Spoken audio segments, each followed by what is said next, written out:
الله أكبر.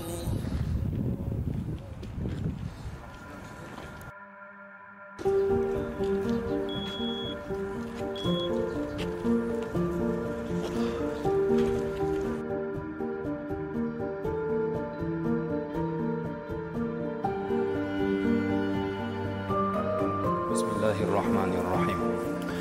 Alhamdulillah wassalatu wassalamu ala rasulillah. Amma ba'd. Assalomu alaykum va rahmatullohi va barakatuh.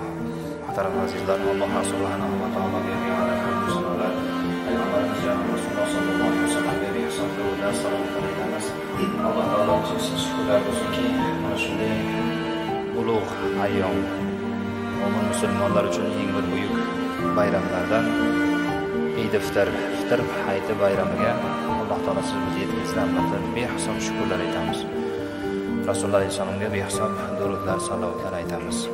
Bu kun xursandchilik qilinadigan, qavm qarindoshlar, yoru do'stlar o'zaro diydorlashib, bir-birlaridan hol-ahvol so'raydigan, Alloh taoloning fazli marhamati yog'iladigan ulug' kun.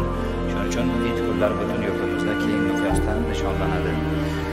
Ma'lumki, davlatimiz rahbari Ramazon hayitini nishonlash to'g'risida qarorlarni e'lon qilgan. Unda belgilangan bu ulug' ayyom kunlarda xursandchilik qilish, mahallalarda o'zaro hurmat va mehr-oqibat muhitini keng yoyish, ehtiyojmandlarga yordam ko'rsatish, yoru do'stlarni ziyorat qilish bo'yicha muhim tavsiyalar hayit kunlarini shod va xurramlikda o'tkazishda muhim omil bo'ladi. Albatta, bunday bayramlar shodiyonalar, tinch, osoyishta yurtlarga ta'minlaydi. Zero tinchlik, totuvlik har bir jamiyatda eng katta Ramazon oyida ro'za tutishgan. Xatmi-Qur'onlarda ishtirok qilishlikni Alloh taolo nasib qildi. Parvardigor hammalarimizdan bu go'zal amallarni dargoh oliylarimizni qabul etsin.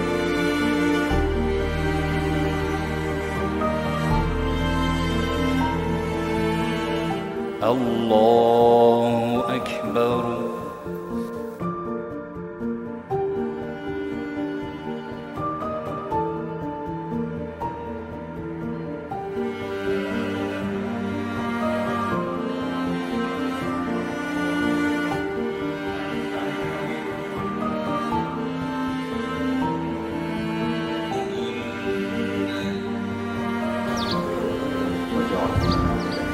Parvardigoro, mana shunday ulug' oylarga, ulug' kunlarga yetkazganiga behisob shukrlar aytamiz.